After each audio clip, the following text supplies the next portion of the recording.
কোরআন ছাড়া একজন ব্যক্তি যত শিক্ষিত হোক সে হচ্ছে মূর্খ, সে হচ্ছে অজ্ঞ, সে হচ্ছে জাহেল। সে যদি ডক্টরেট ডিগ্রি অর্জন করে কোনো অসুবিধা নেই, তারপরও সে জাহেল। কারণ তোমাদের মনে আছে আবু জাহেল একজন ব্যক্তি, ওনার নাম কিন্তু আসলে আবু জাহেল না, ওনার নাম ছিল আবুল হেকাম বা পণ্ডিতের বাপ। শুধু পণ্ডিত না, পণ্ডিতের বাপ। আমরা বলি না যে বেশি চালাকি করলে চালাকের বাপ।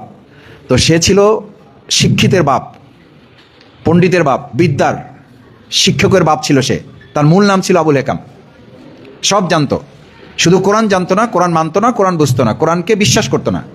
আচ্ছা তুমি বলো, ওই যুগে একজন মানুষ কোরআন মানতো না, এই কারণে সব জানার পরও সেই সময়ের আবুল হেকাম, মানে সেই সময়ের সবচেয়ে জানা ব্যক্তি, জানার বাপ যিনি, সেই ব্যক্তিকে যদি কোরআন ছাড়া তাকে আবু জেহেল বলা হয়, আজকের যুগে সব জানে কিন্তু কোরআন জানে না, তাহলে তার নাম কি হবে?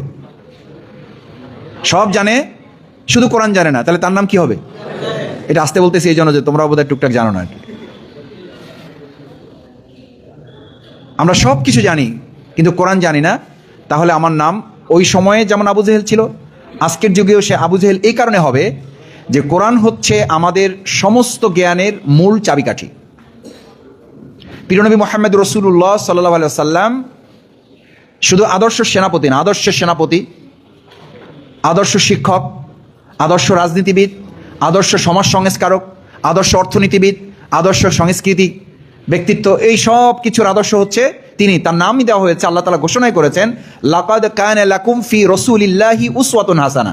আচ্ছা তোমাদের কখনো ওই কোশ্চেন হয়েছে বা তোমরা এই প্রশ্নের মুখে পড়েছো যে মুহাম্মদ রাসূলুল্লাহ সাল্লাল্লাহু আলাইহি ওয়াসাল্লাম এত কিছু করেছেন, উনি কোন বিশ্ববিদ্যালয়ের ছাত্র ছিলেন? কোন বড় মাদ্রাসা থেকে কামিল পাশ করেছেন? কোন আজহার বিশ্ববিদ্যালয় থেকে উনি ডিগ্রি নিয়েছেন, ডক্টরেট ডিগ্রি নিয়েছেন? কোন মদিনা বিশ্ববিদ্যালয়ে উনি পড়েছেন?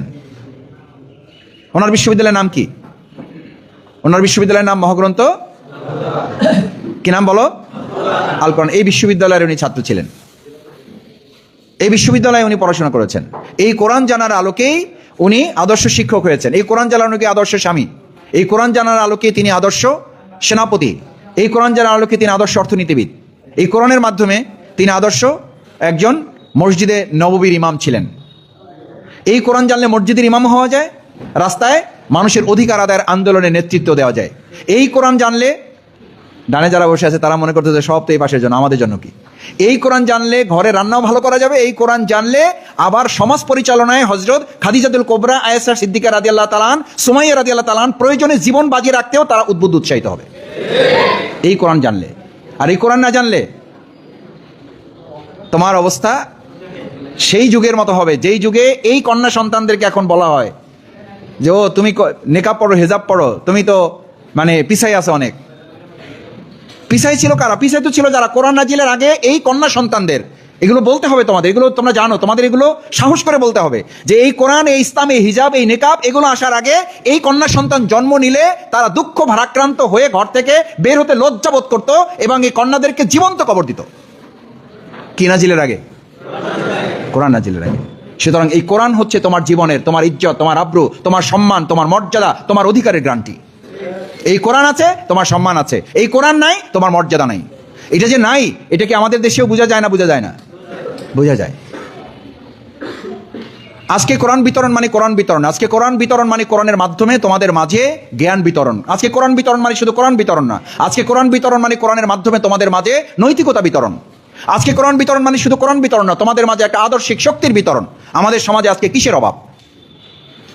এই হসপিটালে যাও, যত না ডাক্তারের অভাব, তার চেয়ে ডাক্তারের সততার অভাব বেশি। আজকে তুমি অফিসে যাও, সাব রেজিস্ট্রি অফিসে যাও, সাব রেজিস্ট্রি অফিসে কি অফিসারের অভাব? কিসের অভাব? সততা, নৈতিকতার অভাব। এটা পূরণ করবে কে? কোরআন। আমরা সেটা বিতরণ করতে এসেছি। আমরা কোরআনের নাম, কোরআনের মধ্য দিয়ে তোমাদের কাছে নৈতিকতা বিতরণ করতে এসেছি। আজকে রন্ধ্রে রন্ধ্রে প্রশাসনের সাথে যখন আমরা মিটিং করি, যখন একসাথে প্রশাসন যখন বক্তব্য দেয়, তখন বক্তব্য বলে আমাদের মোটামুটি সব ঠিকঠাক আছে, কিন্তু ভিতরে এসে আমরা যখন রুমে কথা বলি তখন আমরা বলি স্যার কি করবেন, সর্বাঙ্গে ব্যথা, ওষুধ দেবে কোথায়? মানে দুর্নীতির এমন কোনো জায়গা নেই যেখানে দুর্নীতি হচ্ছে না, ঠিক করব কোথায়? এই জায়গাগুলোই আইএমএ জাহিলিয়া যুগ, অন্ধকার যুগ, অজ্ঞতার যুগ, মূর্খতার যুগ, অভিশাপের যুগকে সোনালী যুগে পরিণত করেছে কে? আল কোরআন। মদিনা কি রাষ্ট্র ছিল? জাহিলি রাষ্ট্র ছিল, অন্ধকার মূর্খদের রাষ্ট্র ছিল। সোনার মদিনা নাম হয়েছে কার মাধ্যমে? আচ্ছা তুমি এখন বলো, এই ছাত্র শিবিরের ব্যানার বাদ দাও, ছাত্র শিবির লাগবে না, আমরা ছাত্র শিবির চাই না। আপাতত যুক্তির বিচারে আমাদের ছাত্র শিবিরও লাগবে না, ছাত্রী সংস্থাও লাগবে না, জামাতও লাগবে না। কারণ ছাত্র শিবির বাদ দিলে তো আবার ছাত্রী সংস্থা বলবে যে তাহলে তো আমরা আছি। আবার ছাত্রী সংস্থা বাদ দিলে মনে করে মাসুদ ভাই তাহলে তার জামাত শুধু রেখে দিছে। তিনটাই বাদ, জামাতও লাগবে না, ছাত্র শিবিরও লাগবে না, ছাত্রী সংস্থাও লাগবে না। শুধু যদি আমাদের কাছে কি থাকে? কোরআন থাকে। তাহলে ওই কোরআন দিয়ে জাহিলি মদিনাকে যদি সোনার মদিনা করা যায়, তাহলে দুর্নীতিতে আপাদ মস্তক নিমজ্জিত এই বাউফলকেও সোনার বাউফল করা যাবে।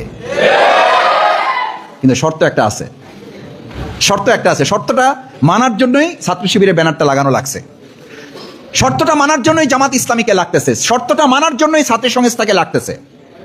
ছাত্র সংস্থা আছে এখানে, নেত্রীকে, দায়িত্বশীলরা আসছো, তোমরা আসছো, যারা আসছো ভেরি গুড, সবাই তো নেত্রী। কুল্লুকুম রাইন কুল্লুকুম মাসউলুন আন রায়াতি, সবাই দায়িত্বশীল, সবাই নেতা। আমরা স্টেজে কয়েকজন বসে আছে নাম কাস্তে, মূলত নেতা সামনে যারা। তাহলে যে কোরআন দিয়ে বাউফল করবার সোনার বাংলা, সোনার বাউফল, সোনার মদিনা হয়েছে। এখন তোমাকে কোশ্চেন করি, তোমরা এটা ভালো করে জানো যে আগে সোনার মদিনা হয়েছে না আগে সোনার মানুষ হয়েছে? যদি রাষ্ট্র কল্পনা করা হয় তাহলে রাষ্ট্র কি আগে রাষ্ট্র না আগে ব্যক্তি? রাষ্ট্র গুরুত্বপূর্ণ, ব্যক্তি গুরুত্বপূর্ণ? ব্যক্তি। বুঝা বইলো, যদি বুঝা বলো, আর বুঝা যদি নাও বলো, তাহলে যে কোরআন তোমাদের হাতে দেওয়া হবে এই কোরআনের সূরা রাদ, কি নাম? সূরা রাদ 11 নম্বর আয়াত। কত? 11 নম্বর আয়াত। 11 নম্বর আয়াতে কি বলা হয়েছে? কে বলতে পারো আয়াত? সূরা রাদের 11 নম্বর আয়াত। আমি বললে কিন্তু সবাই পারবা, অথবা এখন ঝুঁকি নিচ্ছ না যে কোনটা বললে কোন বিপদে পড়বো। বিপদে কিছু নাই, এটা সবার মুখস্থ থাকার কথা, সবাই জানো, এটা শুনেছো। তোমরা একটা সুন্দর স্লোগান জানো, কবিতার লাইনে বলা হয়, পৃথিবীকে গড়তে হলে সবার আগে, পরের লাইন বড়, পৃথিবীকে গড়তে হলে সবার আগে নিজকে গড়ো। এটা একটা স্লোগান আছে, এটা একটা স্লোগান আছে। If you wish the change the world, if you wish change the world, তুমি যদি বিশ্ব পরিবর্তন করতে চাও, ফার্স্ট চেঞ্জ ইউর সেলফ, প্রথম পরিবর্তন কার? এটা কোনো কবিতার কথাও না, এটা কিন্তু ইংরেজি স্লোগানও না। দুর্ভাগ্য হলো এই ইংরেজিটা আমি ক্লাস 7-এ মুখস্থ পারছি। আমি আমার বন্ধু বান্ধব যারা শিক্ষার্থী ছিল তাদেরকে জিজ্ঞেস করতাম, বলো তো এই ইংরেজি লাইনটা, পরের লাইনটা কি? If you wish change the world, বলছে পরের লাইনটা হলো ফার্স্ট চেঞ্জ ইউর সেলফ। আমি বললাম এটা কি ইংরেজিবিদ কারো কথা, কোনো উপন্যাসের কথা, কোনো দার্শনিকের কথা, কোনো বুদ্ধিজীবীর কথা? বলছে হ্যাঁ এটা তো একজন দার্শনিকের কথা। আমি বললাম এই দার্শনিকের নাম বলো। মনে নেই। আমি বললাম মনে করতে পারবো না, কিয়ামত হয়ে যাবে, মনে করতে পারবো না। কারণ এটা কোনো দার্শনিকের কথা না, এটা কার কথা? কোরআনে আল্লাহ সুবহানাহু ওয়া তাআলার কথা। আমাদের দুর্ভাগ্য কি, এটা আরেকটা কথা তোমাদের বলি, কোরআনের কথা ইংরেজিতে বলতে আমরা পছন্দ করি, কিন্তু কোরআন দিয়ে বলতে পছন্দ করি না। কোরআনের কথাটাই যখন আমি বলবো please if you wish change the world first change yourself, তখন তোমার মনে আরে বাবা মাসুদ ভাই যে ইংরেজি জানে, মারাত্মক ব্যাপার, কঠিন বক্তৃতা হয়েছে, মারাত্মক বক্তৃতা। কিন্তু এই কথাটাই যদি আরবি দিয়ে বলি, বিসমিল্লাহির রহমানির রহিম, ইন্নাল্লাহা লা ইউগাইরু মা বিকওমিন হাত্তা ইউগাইরু মা বিআনফুসিহিম। এই যে মাসুদ ভাই মাদ্রাসায় পড়ছে, ওই দুই একটা আরবি ছাড়া কিছুই জানে না। বলবা না? বলবা না? বলো তোমরা, এই তোমরাই বলো। অথচ এই কথাটা কোরআনের, অথচ এই কথাটা আল্লাহর, অথচ এই কথাটা এই সূরা রাদের। আমাদের এই তরুণ প্রজন্মের একটা বড় ব্যাধি হচ্ছে ইংরেজিটা বলতে পারে, বাট কোরআনের কোন সূরায় আল্লাহ তাআলা এই কথাটা বলেছেন, এবং ব্ল্যাকমেইল করে আমাদের কোরআনকে তারা ইংরেজিতে প্রচার করে কোরআন থেকে দূরে সরিয়ে দিচ্ছে। এই ষড়যন্ত্রটা আমরা মোকাবেলা করতে পারি না। আজ তোমাদের জিজ্ঞেস করতে চাই, এই ষড়যন্ত্রটাকে মোকাবেলা উচ্চ গলায় করতে পারবা? তোমরা হয়তো শুনেছো এক সময়, বা কোনো ভাবে তোমরা হয়তো জেনেছো যে আমি জাতীয় পর্যায়ে এক সময় মেডেল পেয়েছিলাম, জাতীয় স্বর্ণপদক পেয়েছি। উপস্থিত বক্তৃতা, এই যে একটা পাত্র ডাকে, ওর মধ্য থেকে উঠাইতে হয়। জাতীয় পর্যায়ে যখন বক্তব্য রাখতে গেছি, প্রথমবার যখন আমি উঠাইছি, আমার জাতীয় বক্তৃতার প্রথম টপিক পড়ছে জাতীয়, তখন ইয়ার কবি রবীন্দ্রনাথ ঠাকুরের উপর বলতে হবে। আমি চিন্তা করলাম এই বেটার উপরে কোরআন হাদিস দিয়ে কি বলা যাবে, এতে কোনো লাইন নেই বলার। তো অনেক চিন্তা ভাবনা করে, অনেক ধরো 5-7 সেকেন্ড চিন্তা করতে দেয় আর কি। তো ভাবলাম এটার উপরে তো বলে খুব সুবিধা করতে পারবো না, তো কোরআন হাদিস দিয়ে লাইন তো নাই কিছু। আল্লাহর কি কপাল, আল্লাহর কি ভাগ্য আমার উপরে। পরেরটা যখন তোলার পরে উঠছে জাতীয় সঙ্গীত, জাতীয় সঙ্গীতের উপর বলতে হবে, তাও তো এই ব্যাটার। এরপরে আমি তোমাদেরকে বলি, এটা বোঝার জন্য বলছি, এই জাতীয় সঙ্গীতের উপরে যখন বক্তব্য আমাকে দিতে বলা হয়, আমি উঠে 3-4টা কোরআনের আয়াত এবং হাদিস দিয়ে বলার পরে, কথা বলার পরে বিচারক যারা আছে তাকায় আছে যে এই লোক কি বলতেছে, কোথায় জাতীয় সঙ্গীত আর কোথায় কোরআনের আয়াত, একদম আমার দিকে তাকায় আছে। আর আমি টার্গেট করছি পুরস্কার পাই আর না পাই, আমি যা কোরআন হাদিস মুখস্থ করে আসছি এটার সাথে মিলাই আমি বলে যাবই। আমার পুরস্কার টার্গেট, আমার টার্গেট হলো আমি যা বলে আসছি, যা প্রিপারেশন নিয়ে আসছি, আমি এটা এখানে বলে যাবো। কারণ এটা একটা বড় জায়গা পেয়েছি, আমি জাতীয় একটা স্টেজ পেয়েছি, আমি আমার পুরস্কার টার্গেট, আমার টার্গেট হলো আমার বক্তব্যটা টার্গেট, আমি যা বলতে এসেছি আমি এটা বলে যাব। আল্লাহর কি ফয়সালা, আমি যতটুকু বলতে পেরেছি আলহামদুলিল্লাহ, আমার কোনো কৃতিত্ব না। আবার বলছি, আমি কিন্তু পুরস্কার টার্গেট করিনি। এটাও তোমাদের জীবনের একটা লক্ষ্য হতে হবে। তোমার জীবনের লক্ষ্য যেন শুধু ফার্স্ট ক্লাস না হয়, তোমার জীবনের লক্ষ্য যেন শুধু স্ট্যান্ড করা না হয়, তোমার জীবনের লক্ষ্য শুধু যেন গোল্ডেন জিপিএ না হয়, তোমার জীবনের লক্ষ্য যেন শুধু একটা চাকরি না হয়, শুধু চাকরি, শুধু খাওয়া পড়া, এটা একটা পশুর চিন্তা। তোমার চিন্তা হবে এই দুনিয়াতে তুমি এসেছো আল্লাহর প্রতিনিধিত্ব করার জন্য, এই সমাজ এবং রাষ্ট্রটা পরিবর্তন করার জন্য। সেই পরিবর্তনের প্রথম ধাপ হচ্ছে সেই পৃথিবী পরিবর্তন করতে পারবে যে নিজেকে পরিবর্তন করার সাহস রাখতে পারবে। এই সাহসটা তোমাদেরকে করতে হবে, এই সাহসটা তোমাদের করতে হবে। সেই সাহসটা কি? সেই সাহসটার নামই হচ্ছে সূরা রাদের 11 নম্বর আয়াত, যেখানে আল্লাহ তাআলা বলেছেন, ইন্নাল্লাহা লা ইউগাইয়িরু মা বিকাউমিন। এই জাতির পরিবর্তন হবে না, এই বাউফলের পরিবর্তন হবে না, এই বাউফল ততক্ষণ সোনার বাংলা হবে না। কতক্ষণ? হাত্তা ইউগাইয়িরু মা বিআনফুসিহিম, যতক্ষণ এই তোমার, আমার, আমাদের সকলের ব্যক্তিগতভাবে পরিবর্তন না হবে। তাহলে আমরা কি আমাদের বাউফলকে সোনার বাউফল চাই? সোনার বাংলা চাই? যদি চাই তাহলে আগে সোনার বাংলা, আগে সোনার বাউফল, না আগে সোনার মানুষ? তাহলে সোনার মানুষ আমরা দোকান থেকে কিনতে পারবো ইনশাল্লাহ। একটা ঠিকানা তোমাদের দিয়ে যায়, সেই দোকান থেকে আমরা কিনে নিয়ে আসতে পারবো। কিনতে পাওয়া যাবে? সোনার মানুষ যদি করতে হয় তাহলে সোনা হয় যেটার স্পর্শে, ওইটার নাম কি? এটা তো আন্দাজেই বললাম, আল কোরআন তো ঠিক আছে, কিন্তু সোনা হয় একটার স্পর্শে, ওইটা একটা জিনিস আছে, ওটার নাম কি? পরশ পাথর। পরশ পাথরের স্পর্শে যদি লোহা আসে তাহলে লোহাটা কি হয়ে যায়? সোনা হয়ে যায়। এটার নাম কি? পরশ পাথর। এটা হচ্ছে সেই দুনিয়ার দৃষ্টিতে পরশ পাথর, যেটার স্পর্শে এসে নিজেকে খাঁটি সোনায় পরিণত করা যায়। আজকে তোমাদেরকে ইসলামী ছাত্র শিবির এই দাওয়াত দিতে চায় যে আমরা দুনিয়াতে যত অশ্লীলতা, বেহায়াপনা, অপসংস্কৃতি, অসুন্দর, মাদক, ইপটিজিং, কিশোর গ্যাং যা আছে, এই সব কিছু থেকে নিজেকে মুক্ত করে, শুধু নিজে মুক্ত থাকবো না, আমি মুক্ত থাকবো এবং মুক্ত একটা বাউফল আমি তৈরি করব, সেটার সিদ্ধান্ত আজকে আমরা নিতে চাই। রাজি আছি ইনশাল্লাহ? এই রাজি থাকার জন্যই বাংলাদেশ ইসলামী ছাত্র শিবিরের আজকের আয়োজন।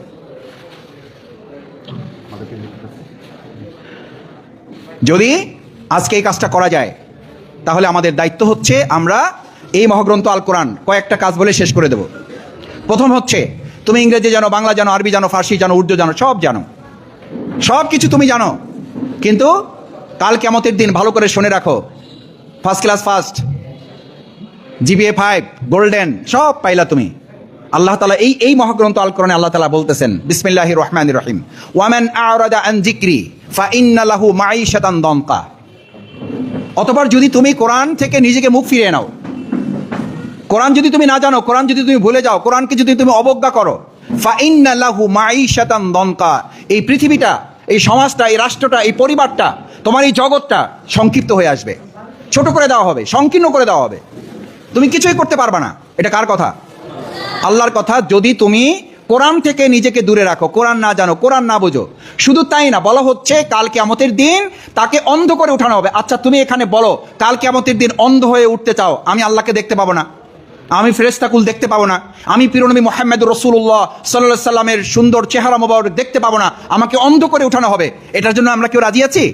যদি রাজি না থাকি তাহলে এই কোরআন বলছে, যদি কোরআন কেউ না জানে, কোরআন কেউ না বুঝে, কোরআন কেউ না মানে, কাল কিয়ামতের দিন তাকে অন্ধ করে উঠানো হবে। সে জিজ্ঞেস করবে আল্লাহকে, আল্লাহ আমাকে কেন অন্ধ করে উঠানো হলো? আমার তো দুনিয়াতে চোখ ছিল, ওয়াকাদ কুনতা বাসীরা, আমার তো চোখ ছিল, আমার তো দৃষ্টিশক্তি ছিল, আমাকে অন্ধ করা হলো কেন?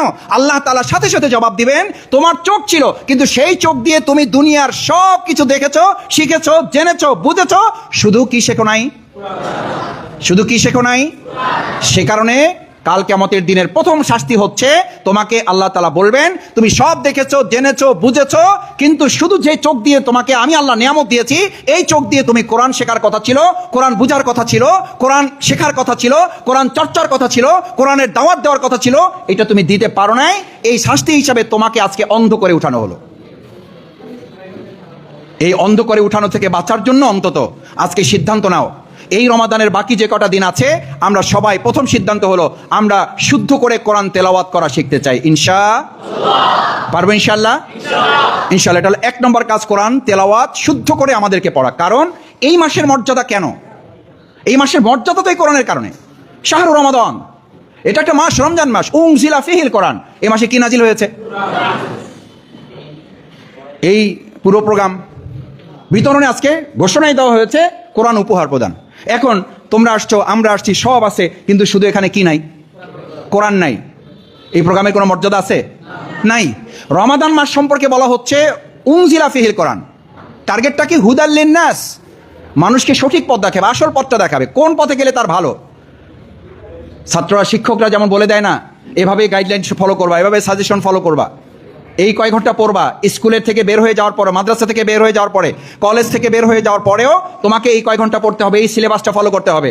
দিস ইজ সিলেবাস ফর দুনিয়া অ্যান্ড পরকাল। তোমাকে স্কুল কলেজ থেকে যে সিলেবাস দেওয়া হয়, এটা হলো শুধু কোথার জন্য? দুনিয়ার জন্য। আর দিস ইজ সিলেবাস ফর দুনিয়া অ্যান্ড আখিরাত। তো তোমার সফলতা দরকার কয় জায়গায়? দুই জায়গায়। কয় জায়গায় দরকার? দুই জায়গায় দরকার। বরং কোনো জায়গায় যদি দুনিয়াতে তুমি সফল নাও হও, কেউ যদি দুনিয়াতে কোনো পাশ করলো না, চাকরি পাইলো না, ঘর পাইলো না, বাড়ি পাইলো না, ভালো কোনো একটা স্ট্যাটাস নাই, ডেজিগনেশন নাই, মর্যাদা নাই, সম্মান নাই, এইভাবে দুনিয়া পার করে কাল কিয়ামতের দিন আল্লাহ তাআলা তাকে মাফ করে জান্নাতে দিয়ে দিল। সফল না ব্যর্থ? এই দুনিয়া সব পাইলা, ভালো রেজাল্ট হইলো, চাকরি পাইলা, গাড়ি পাইলা, বাড়ি পাইলা, ডেজিগনেশন পাইলা, উপাধি পাইলা, সম্মান পাইলা, মর্যাদা পাইলা, সব পাইলা, আল্লাহ মাফ করুন, কোনো কারণে আমাকে আল্লাহ তাআলা জাহান্নামে দিল। সফল না ব্যর্থ? তাহলে তো এক কথায় বোঝা যায়, কেউ যদি দুনিয়ার কোনো কিছু নাও পায়, যদি সে জান্নাত পায়, চূড়ান্তভাবে সে ফাকাদ ফাজা ফাওজান আযীমা, অতঃপর সে চূড়ান্তভাবে সফল হলো, যে জান্নাতে প্রবেশ করলো। ও উদিখিলাল জান্নাহ ওয়া উদিখিলাল জান্নাহ, অতঃপর সে জান্নাতে যাবে, ফাকাদ ফাজা ফাওজান আযীমা, চূড়ান্তভাবে সে সফল হয়ে গেল। আর দুনিয়াতে সব পেয়েছে, কিন্তু জাহান্নামে গিয়েছে, চূড়ান্তভাবে সে ব্যর্থ হলো। আমাদের টার্গেট সফলতা না ব্যর্থতা? তাহলে আমাদের সফলতার মানদণ্ড হচ্ছে ম্যাথমেটিক্স। তোমরা যা বলো রোজার দিনে, এখন যদি মাইক ধরা হয়, জীবনের লক্ষ্য কি? কি হইতে চাও? ভাই সাংবাদিক সাহেব আর কয়ে না, ডাক্তার না হইতে পারলে আমি শেষ। কি হইতে চাও? আমি সায়েন্সে ভর্তি হতে চাই অমুক সাবজেক্টে, কেমিস্ট্রি ভর্তি না হইতে পারলে আমি শেষ। মানে কেমিস্ট্রি তার লাইফ শেষ করে দিচ্ছে, ডাক্তার না হইতে পারলে তার লাইফ শেষ হয়ে যাচ্ছে। আচ্ছা, কেউ কি কোনোদিন ভেবেছো, এখনো যদি এই কথা বলার আগে যদি তোমাদের সামনে এই দুই একজন ক্যামেরা ধরে, তোমাদের কেউ কে কথা বলবা? এই কথা বলবা সাহস করে? বেসিক্যালি এটা বলবা যে আমার ডাক্তার, ইঞ্জিনিয়ার, এই সমস্ত কিছুর উপরে আমার টার্গেট হচ্ছে আমি আল্লাহর বান্দা বান্দি হিসাবে নিজেকে জান্নাত উপযোগী করে তুলতে চাই। তাতে দুনিয়ার কিছু না পাইলে আমার অসুবিধা নাই, আমি জান্নাত উপযোগী নিজেকে জীবন যাপন করাটাই হচ্ছে আমার লক্ষ্য, আমার উদ্দেশ্য। তোমাদের জীবনে ক্লাস 6-7 থেকে এইম ইন লাইফ রচনা লিখতে লিখতে কলম এবং কাগজ শেষ করেছো। কেউ কোনোদিন কোনো এইম ইন লাইফে, একদম মিথ্যা কথা বলবা না, রমজান মাস কিন্তু, ইফতার কিন্তু কিছুক্ষণ পরে, কেউ ওখানে এই কথা লিখেছো আমি ডাক্তার ইঞ্জিনিয়ার, এই সমস্ত টার্গেট না। আমি টার্গেট নিয়েছি একজন ভালো মানুষ হতে চাই। ভালো মানুষ হওয়ার কথা আমাদের এইম ইন লাইফে কেউ কোনোদিন লিখতে বলছে? বলো। আমি মাদ্রাসায় পড়েছি, মাদ্রাসার ছাত্ররা এখানে আছে, মাদ্রাসায় আমাদেরকে এটা কেউ কোনোদিন বলেছে যে তোমার এইম ইন লাইফে তুমি লিখবা আমি একজন ভালো মানুষ হতে চাই? কি বলেছে? মাদ্রাসায় পড়েছে, বলে ডাক্তার হতে চাই, ইঞ্জিনিয়ার হতে চাই, সরকারি অফিসার হতে চাই। এই টার্গেট যাদের জীবনে, তারা কি করবে? তারা তো দাসী হবে, তারা তো গোলামি হবে, তারা তো দাসত্বই করবে। আজকে আমরা সেই দাসত্বই উপহার দিচ্ছি, আজকে সেই দাস হিসেবে আমরা তৈরি হচ্ছি। অথচ আমাদের টার্গেট হওয়া দরকার ছিল ভালো মানুষ হতে চাই। ভালো মানুষ হলে তার মধ্যে মানবিকতা তৈরি হয়, সে ডাক্তারের শূন্যতা পূরণ করতে পারে। ভালো মানুষ হলে তার মধ্যে মানবিকতা তৈরি হয়, সে আইনজীবীর শূন্যতা পূরণ করতে পারে। একটা গল্প বলি তোমাকে। এক লোক হসপিটালে গিয়েছে, তার ভাই কিনে বা বোন কিনে, মা কিনে, বাবা কিনে, তো ডাক্তার একটু অবহেলা করতেছে। ডাক্তার অবহেলা করার পর সে তার ভাই বোন বা স্বামী বা মানে যে আছে তাকে সামনে রেখে সে মনে মনে বলতেছে, সামনে রেখে বলতেছে যে আমি জীবনে টার্গেট করছি, যদি সুযোগ পাই পড়াশোনা করে আমি একজন ভালো ডাক্তার হব। বের হয়ে আসছে, ডাক্তার উপর ক্ষোভ, ডাক্তার হওয়ার সিদ্ধান্ত নিয়েছে। বের হয়ে আসছে, বের হয়ে আসতে গিয়ে রিক্সা অ্যাক্সিডেন্ট করছে। অ্যাক্সিডেন্ট করে ওখানে একটা ঝামেলা হয়েছে, মামলা হয়েছে। মামলা হওয়ার পর কোর্টে গেছে। কোর্টে যাওয়ার পর আইনজীবীর কাছে যাওয়ার পর আইনজীবী তাকে পাত্তা দিচ্ছে না, বলছে বসেন। আরে বসবো মানে? আমার সিনিয়র, আমি এলাকার লোক। বলছে আপনি যে এলাকার লোক এখন বসেন, আমার হাতে অনেক কাজ, দেখতেছেন না আমি সিনিয়র আইনজীবী। সে তখন চিন্তা করছে ডাক্তার হয়ে কী করবো, হইতে তো হবে আইনজীবী। তো আইনজীবীর কাছ থেকে যখন ফাইল টাইল গিয়ে শুনানির জন্য, আপিলের জন্য ম্যাজিস্ট্রেট বা জাজের কাছে গেছে, জাজ তখন এর কথা শোনার পরে সব শুনে টেনে বলতেছে আপনি যা বলেছেন সব ঠিকই আছে, কিন্তু আসামিকে আমি জেল হাজতে প্রেরণ করলাম। হে চিন্তা করছে আইনজীবী হয়ে কি লাভ, হইতে তো হবে জাজ। প্রথম টার্গেট করছিল কি? ডাক্তার হবে, পরে পরে ওখান থেকে যখন প্রিজন ভ্যানে তারে তুলবে, পুলিশ আর হ্যান্ডকাপ পরাইতে গেছে, কয় স্যার মাফ করা যায় না? কয় আমার মতো পুলিশ হও, তাহলে মাফ করতে পারবা। সে চিন্তা করছে কি যে জাস হইতে তো হবে পুলিশ, তাহলে না পাওয়ার থাকবে আমার হাতে, তাহলে আমার হ্যান্ডকাপ পরা লাগবে না, আমার হাতে রাইফেল থাকবে বা আমার হাতে পিস্তল থাকবে, আমার পাওয়ার থাকবে, চাইলেই গুলি মেরে দিতে পারবো। কোথায় ছিল ডাক্তার, কোথায় মাঝখানে আইনজীবী, কোথায় মাঝখানে জাজ, কোথায় মাঝখানে পুলিশ? পুলিশের মাঝখানে সাংবাদিক আসছে ছবি তুলতে, আসে না? ছবি তুলতে আসছে, বলছে ভাই ফটো তুলেন না। কয় এটা আমাদের কাজ। কয় ভাই আমার ছবির চেহারাটা দেখায় না মানুষের, আমার ইজ্জত যাবে, আমার একটা সম্মান আছে, ঝামেলা একটা হয়ে গেছে গেছে, ছবিটা তুলেন না। কত দিলে মাফ করবেন? কত দিলেও মাফ হবে না, আমার কাজই হলো ছবি তোলা। সে তখন চিন্তা করছে সর্বনাশ, সে তো পুলিশের চেয়ে পাওয়ারফুল, আমার ইজ্জত এখন তার হাতে, যা গেছে গেছে ও সব বাদ, আসলে আমার হইতে হবে কি সাংবাদিক। গল্প এখানে শেষ না, তুমি মনে করছো এটা বানাই করতেছি, আমার লাইফ থেকে বলতেছি। পুলিশ স্যারে যা হোক ছবি টুবি তুলে নিয়ে জেলখানে যখন ঢুকাইছে, জেলে তোমাদের কারো যাওয়া না লাগুক, আশা করি আল্লাহ তোমাদের মাফ করে দিন, এইখানে যেন যেতে না হয়। তবে হযরত ইউসুফ আলাইহিস সালাম কিন্তু গিয়েছিলেন। মুহাম্মদ রাসূলুল্লাহ সাল্লাল্লাহু আলাইহি ওয়াসাল্লাম 3.5 বছর জেল খেটেছেন, একেবারে জায়গা খারাপ না। জেলখানায় যাওয়া ঢোকার পরে, এই লোকের কল্পনার কথা বলতেছি, জেলখানায় ঢোকার পরে ওখানে কারারক্ষীরা রিসিভ করে আসামিদের হাতে ছেড়ে দেয়, এবং যে যত বড় আসামি সে হলো ওখানকার তত দায়িত্বপ্রাপ্ত লোক। সে যাওয়ার পরে ওই আসামি বলতেছে, এই কোত্থেকে আসছো তুমি? চোর না ডাকাত? আমি কিছু না, আমি চোর না ডাকাত না। আরে বউ তুমি? বলছে ভাই আপনি কে? কয় আমি 3টা মার্ডার কেসের আসামি। ভাই আপনার এত পাওয়ার? কয় এখানে যে যত মার্ডার করে আসে তার পাওয়ার তত বেশি। হে তখন চিন্তা করছে, কয় কিসের পুলিশ, কিসের জাজ, আমি না 4টা মার্ডার করে আসতে পারলে আমার এখানে আজকে পাওয়ার ছিল। কয় ভাই আপনার কয়টা মার্ডার? কয় 3টা। কয় ভাই তাহলে আমি কোনো রকম এবার যদি বাইরে হতে পারি আমি 4টে করে আসবো।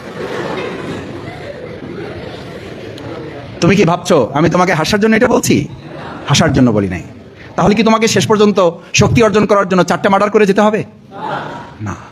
শক্তির কেন্দ্রবিন্দু ডাক্তার হওয়া না, শক্তির কেন্দ্রবিন্দু ইঞ্জিনিয়ার হওয়া না, শক্তির কেন্দ্রবিন্দু জাজ হওয়া না, শক্তির কেন্দ্রবিন্দু সাংবাদিক পুলিশ হওয়া না, শক্তির কেন্দ্রবিন্দু 4টা মার্ডার করা না, শক্তির কেন্দ্রবিন্দু উৎস হচ্ছে মহাগ্রন্থ আল কোরআন। হযরত ওমর ফারুক রাদিয়াল্লাহু তাআলা কোরআনের আলোকে নিজেকে তৈরি করেছেন, সেই ওমর রাদিয়াল্লাহু তাআলা হয়েছেন বিশ্বের দ্বিতীয় খলিফা। কোরআন পূর্ব জীবন আর কোরআন পরের জীবন মৌলিক পার্থক্য করে দিয়েছে, মৌলিক তারতম্য করে দিয়েছে। সেজন্য রাসূল করিম সাল্লাল্লাহু আলাইহি সাল্লাম এই কোরআনকে সামনে নিয়ে দোয়া করতেন, আল্লাহুম্মা আনতা জাআলাল কুরআনা রাবিআ কলবি। এটা তোমাদের পক্ষের দোয়া। এই যে সব তরুণ তরুণীরা এখানে আছো, যৌবনের উত্তাল তরঙ্গমালা মুহাম্মদ রাসূলুল্লাহ সাল্লাল্লাহু আলাইহি সাল্লাম, ফুল ফুটুক আর না ফুটুক, আজকে বসন্ত, বসন্তকে পছন্দ করো না তোমরা? আর সেই বসন্তের দোয়া চেয়েছেন মুহাম্মদ রাসূলুল্লাহ সাল্লাল্লাহু আলাইহি সাল্লাম এই কোরআনের মাধ্যমে। কোরআন তোমার জীবনে বসন্ত এনে দিতে পারে, বসন্তের শক্তি তৈরি করে দিতে পারে। আল্লাহুম্মা আনতা জাআলাল কুরআনা রাবিআ কলবি। আল্লাহ এই কোরআনের মাধ্যমে আমাদের অন্তরে আপনি বসন্ত তৈরি করে দেন। সুবহানাল্লাহ। ওয়াজালা হুজনি ওয়াজালা হুজনি, আমার অন্তরের সমস্ত দুশ্চিন্তা পেরেশানি দূর করে দেন। ওয়াজাহাবা হাম্মি, আমার টেনশন, আমার দুঃখ, আমার কষ্ট, আল্লাহ এটার মাধ্যমে আপনি দূর করে দেন। কে দূর করতে পারে? মহাগ্রন্থ আল কোরআন। আমার প্রিয় শিক্ষার্থীরা, আমি কথার শেষের দিকে নিয়ে আসতে চাই। বাংলাদেশ ইসলামী ছাত্র শিবির সেরকম কোরআনের একটা বিশ্ববিদ্যালয়। এটা স্কুলও না, কলেজও না, মাদ্রাসাও না, বিশ্ববিদ্যালয়, পূর্ণাঙ্গ একটা বিশ্ববিদ্যালয়, যেখানে আরবিক আছে, যেখানে ফার্সি আছে, উর্দু আছে, বাংলা আছে, সব কিছু এখানে পাওয়া যায়। সেই বিশ্ববিদ্যালয়ের নাম হচ্ছে বাংলাদেশ ইসলামী ছাত্র শিবির। আমাদের প্রিয় শিক্ষার্থী ছাত্রীদের জন্য, তাদের জন্য বাংলাদেশ ইসলামী ছাত্রী সংস্থা, আমাদের ভাইদের জন্য বাংলাদেশ জামাত ইসলামী, এই প্রতিষ্ঠানগুলো চায় আমরা কোরআনের মাধ্যমে এমন কিছু মানুষ তৈরি করব যে মানুষগুলো সমাজ এবং রাষ্ট্র পরিবর্তনে নিজেরা পরিবর্তন হওয়ার মধ্য দিয়ে ভূমিকা পালন করবে। আমি কি তোমাদের কাছে আশা করতে পারি যে আমরা কোরআনের ছায়াতলে, কোরআনের আলোকে আমরা নিজেরা পরিবর্তন হয়ে আমাদের প্রিয় বাংলাদেশকে পরিবর্তনের লক্ষ্যে আমরা আপাতত নিজে এবং আমাদের বাউফলকে পরিবর্তনের জন্য আমরা ভূমিকা পালন করব ইনশাআল্লাহ। এই প্রত্যাশা যদি আমরা পালন করতে পারি, আলহামদুলিল্লাহ বলি আমরা, আলহামদুলিল্লাহ। আল্লাহ সুবহানাহু তাআলার কাছে আমাদের প্রত্যাশা, আল্লাহ সুবহানাহু তাআলা যেন আমাদের এই মহাগ্রন্থ আল কোরআন নাজিলের মাসে এই কোরআনের সাথে সম্পর্ক করে আমরা যেন আমাদের নিজেদের পরিবর্তন করতে পারি, আমরা যেন আমাদের এই বাউফলকে পরিবর্তন করতে পারি, আমরা যেন আমাদের বাংলাদেশকে একটা সোনার বাংলা তৈরি করার ক্ষেত্রে এই মহাগ্রন্থ আল কোরআনের আলোকে নিজেদেরকে আগামী দিনে তৈরি করার লক্ষ্যে বাংলাদেশ ইসলামী ছাত্র শিবিরের পতাকা তলে ঐক্যবদ্ধ হয়ে নিজের জীবনকে গড়ে তোলার লক্ষ্যে, বিশেষ করে আজকে সমাজে যে কিশোর গ্যাং তাদের যে দৌরাত্ম, এটা বন্ধ করতে হলে এই কোরআনের আলোকে চরিত্র গঠন করতে হবে। আজকে মাদকের যে প্রকোপ, এখান থেকে বাঁচতে হলে এই কোরআনকে নিজের সেফ গার্ড বানাতে হবে। আজকে ইফটিজিংয়ের যে প্রভাব, ভাই এবং বোনের সম্পর্ক তৈরিতে এই মহাগ্রন্থ আল কোরআনকে মাঝখানে দেয়াল হিসাবে কাজে লাগাতে হবে। সেজন্য আসো প্রিয় শিক্ষার্থীরা, বাংলাদেশ ইসলামী ছাত্র শিবিরের আহ্বান হচ্ছে, আমি ছাত্র শিবিরের একজন কর্মী ছিলাম, আমি ছাত্র শিবির করে আমার অভিজ্ঞতা থেকে বলছি, আমার বাবা ছিল আমার অভিভাবক, আমার শিক্ষক ছিলেন আমার গাইডলাইন পথ প্রদর্শক, আর মহাগ্রন্থ আল কোরআন আমার ছাত্র শিবির আমাকে এই কথা মনে করিয়ে দিয়েছে, দুনিয়ায় সফলতা, পরকালীন মুক্তির জন্য মহাগ্রন্থ আল কোরআনের আলোকে জীবন গঠন করতে চাইলে ছাত্র জীবনে ইসলামী ছাত্র শিবিরের সাথে সম্পর্ক করেই কেবল আজকে ঢাকা বিশ্ববিদ্যালয়, আজকে জাহাঙ্গীরনগর বিশ্ববিদ্যালয়, আজকে চট্টগ্রাম বিশ্ববিদ্যালয়, আজকে জগন্নাথ বিশ্ববিদ্যালয়গুলোতে আলহামদুলিল্লাহ আমাদের শিক্ষার্থীরা এটা মডেল তৈরি করেছে যে যারা একটা সুন্দর মাদ্রাসা পরিচালনা করার পাশাপাশি সুন্দর একটা বিশ্ববিদ্যালয় পরিচালনা করতে সক্ষম। আমি তোমাদের প্রত্যেককে সেই আহ্বান জানিয়ে তোমাদের হাতে আমাদের পক্ষ থেকে এই যে একটা মাদক মুক্ত বাউফলের জন্য আমরা বলেছিলাম 60 দিন আমরা মাদক মুক্ত বাউফল করতে চাই। তুমি, তোমার বন্ধু বান্ধব, তোমার প্রতিবেশী, তোমার অভিভাবক, তোমার শিক্ষক শিক্ষিকা, তোমার প্রতিবেশী, সকলের কাছে এই পোস্টারটা পৌঁছে দিতে হবে। পৌঁছে দিয়ে আমরা এলাকায় এলাকায় সচেতনতা তৈরি করে আমরা একটা কমিটি দাঁড় করাতে চাই, যারা মাদক মুক্ত বাউফল গড়ার ক্ষেত্রে প্রত্যেকে নিজেরা মাদক মুক্ত এলাকা আমরা ঘোষণা করতে চাই। এটা একটু উপরে ধরো তো সবাই, যারা হাতে পেয়েছো একটু কষ্ট দিই তোমাদের, একটু উপরে হাতে ধরো। আমরা এক কথায় বলতে চাই, আমরা বলবো মাদককে, মাদককে, মাদককে, দুর্নীতিকে, ইফটিজিং, কিশোর গ্যাং, এই প্রত্যাশা ব্যক্ত করে তোমরা যারা এই লিফলেটগুলো পেয়েছো, আসো এটা পড়ে তোমরা প্রত্যেকে নিজ নিজ এলাকায় সচেতনতা গড়ে তুলে মাদক মুক্ত বাউফল করার ক্ষেত্রে ভূমিকা পালন করবে, সেই প্রত্যাশা রেখে আমি আমার কথা শেষ করছি। আসসালামু আলাইকুম ওয়া রাহমাতুল্লাহি ওয়া বারাকাতুহু।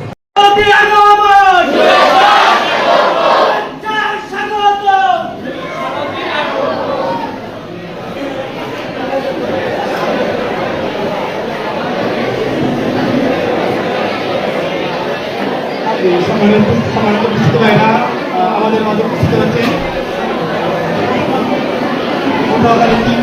নির্বাচিত আমাদের শ্রদ্ধাভাজন দায়িত্বশীল বাংলাদেশের গণমানুষের সংগঠন বাংলাদেশ জামায়াত ইসলামী ঢাকা মহানগর দক্ষিণের সম্মানিত সেক্রেটারি একান্ত প্রিয় ভাই ডক্টর শফিকুল ইসলাম মাসুদ ভাই।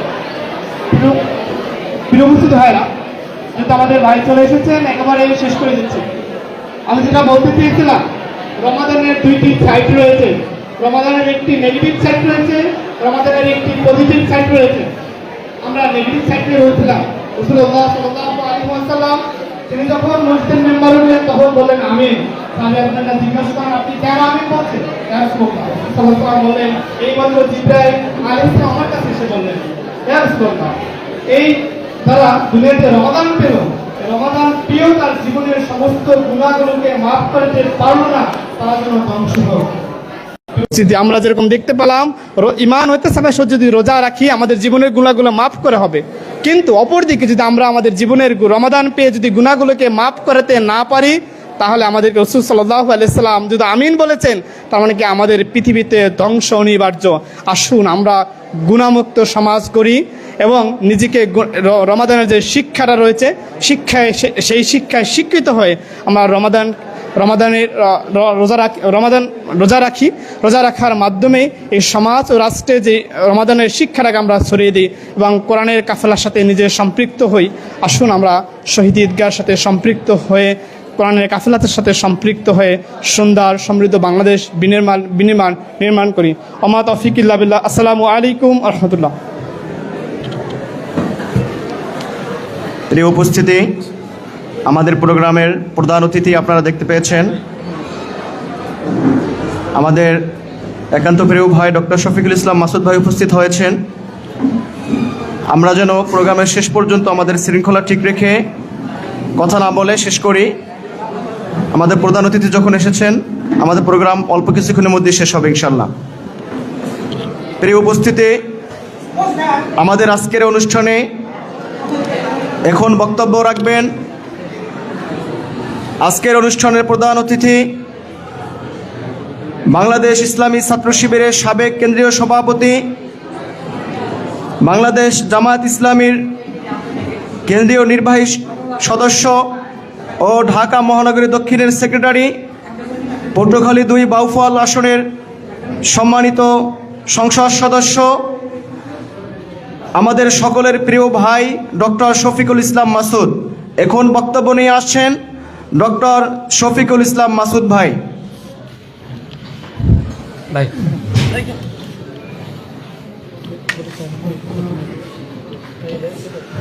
আসসালামু আলাইকুম রহমতুল্লাহি ওয়া বারাকাতুহু। তোমরা কেমন আছো সবাই? আলহামদুলিল্লাহ, আলহামদুলিল্লাহ। মহান আল্লাহর দরবারে শুকরিয়া আদায় করছি যে আল্লাহ সুবহানাহু ওয়া তাআলা পবিত্র কোরআন নাজিলের মাসে আমরা আমাদের তরুণ যুবক শিক্ষার্থীদের হাতে কোরআন তুলে দেওয়ার মতো বরকতময় আয়োজনে সম্পৃক্ত হওয়ার সুযোগ করে দিয়েছেন। সেজন্য আল্লাহ দরবারে শুকরিয়া আদায় করার পাশাপাশি তৌফিক কামনা করি আল্লাহ সুবহানাহু ওয়া তাআলা মেহেরবানি করে যে বরকতময় কোরআন আমাদেরকে দিয়েছেন, এই কোরআনের আলোকে ব্যক্তি, সমাজ, পরিবার এবং রাষ্ট্র গঠনের তৌফিক যেন আল্লাহ আমাদেরকে দান করেন। বাংলাদেশ ইসলামী ছাত্র শিবির বাউফল উপজেলা সংগঠনের উদ্যোগে আয়োজিত আজকের এই কোরআন নাজিলের মাস, কোরআনে আল্লাহ তাআলা উল্লেখ করেন শাহরু রমাদান আল্লাযী উনজিলা ফীহিল কোরআন। এই মাসের মর্যাদা এ কারণে যে এই মাসে কোরআন নাজিল হয়েছে। কোরআন নাজিলের কারণে মাসের মর্যাদা যদি বাড়ে, তাহলে কোরআনের সাথে ব্যক্তি সম্পর্ক করলে ব্যক্তির মর্যাদা বাড়বে না? বাড়বে। কোরআনের সাথে যদি পরিবার সম্পর্ক করে, পরিবারের সম্পর্ক বাড়বে। কোরআনের সাথে যদি রাষ্ট্র সম্পর্ক করে, রাষ্ট্রের সম্পর্ক বাড়বে। কোরআনের সাথে যদি আমরা আমাদের বাউফলের সম্পর্ক বাড়াই, তাহলে আমাদের বাউফলের মর্যাদা আল্লাহ বাড়িয়ে দিবেন। আজকে এই প্রোগ্রামের মূল উদ্দেশ্য হচ্ছে কোরআনের সাথে আমাদের সম্পর্ক বৃদ্ধি করা।